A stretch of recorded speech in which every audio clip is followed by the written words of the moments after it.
បាទសួស្តីបងប្អូនរបស់យើងទាំងអស់គ្នាដែលតែងតែតាមដានទស្សនាជាមួយនឹងវីដេអូកសិកម្មណាហើយថ្ងៃនេះយើងមកអាប់ដេតទ្រង់ទារបស់យើងបន្តិចនេះ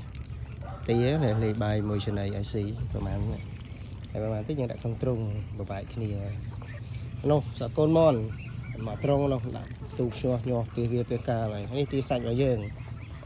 ពេញសាច់ហើយអូធឺតហ្មងនេះសុទ្ធខ្លាញ់ទារបស់យោនេះហើយនេះទាចាក់ចាមរបស់យើងតាមក្រៅវាអស់ចេញក្រៅខ្លះអីខ្លះនោះដល់ក៏ហើយយើងអត់ទៅចាំទ្រង់ហើយអញ្ចឹងឯងអានេះកងានរបស់យើង6ក្បាលអាទូ2ទៅ8ក្បាលយើងមាន8ក្បាលនៅក្នុងដៃបច្ចុប្បន្នស៊ីចំណីដល់ហើយស៊ីចំណីច្រើនហើយនេះទីមេបាពូជរបស់យើងណានៅមកពេញចិត្តពេញភ្នែកពេញច្រមុះហ្នឹងបាបរីហើយឈ្មោះមួយគេឈ្មោះធំឈ្មោះនេះតាមចេះជន់ណាតាមចេះជន់តែសម័យមេសាសានយើងដាក់នៅក្នុងនេះមួយរយៈហើយ5ថ្ងៃទៀតបានយើងចេញទៅត្រង់មេបារបស់យើងសរុបទាំងអស់ព្រោះខាងនេះយើងអត់តឈ្មោះជន់ទេឈ្មោះនេះនៅស្ទើអត់តាមចេះជន់យើងមានឈ្មោះ4 5ទៀតដែលអាចពេញជន់គឺអត់តដែរណានេះទីស្រែរបស់យើងហើយនេះមេបារបស់យើងគឺសាសាណាមេបាសាសា5គីឡូដល់5គីឡូជាងមេបាចំណីដល់ហើយ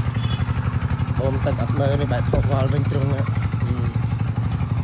ប្រហែលលើពងបានច្រើនណាស់នេះទីយើងខ្ជិះចេញមកយើងអែមតែប៉ាបារីយើងកំពុងទីផ្សារយើងអាចថាប្រកួតប្រជែងគេបានទៅទៅនឹងប៉ាបារីណាគេថាប៉ាបារីបច្ចុប្បន្នអត់សូវជាមានទេអត់សូវស្បូរចឹងគេថាអត់សូវស្បូរយើង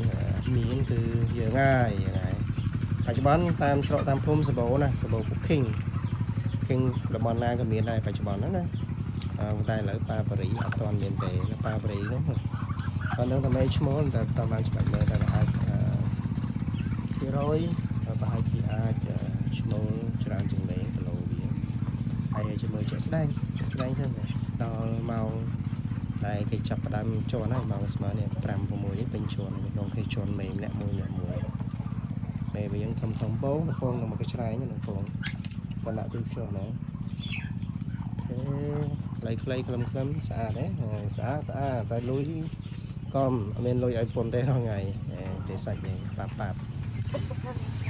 ទីសាច់ក្នុងនេះដែរទីសាច់នេះ1គីឡូដូចជាតែ10000ទេព្រោះទីសាច់ក្នុងនេះណាតែអត់តែពួកប្រផេះអត់ទេប្រផេះទៅពូជទេតែនោះ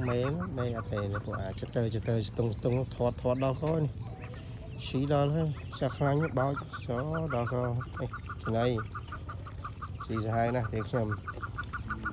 នេះបានេះគឺជំនាញខាងជន់នេះតិចទៀតពួកក្នុងនោះយើងប្រកាសជាមួយនឹង King កាត់ប៉ាប៉ារីរបស់យើងនេះចេញអស់ស្អាតអានេះជន់មេជន់នឹងស្គមរីងរៃហ្មងអានោះចេះជន់ដែរតែនៅតែក្រៅទ្រង់នេះ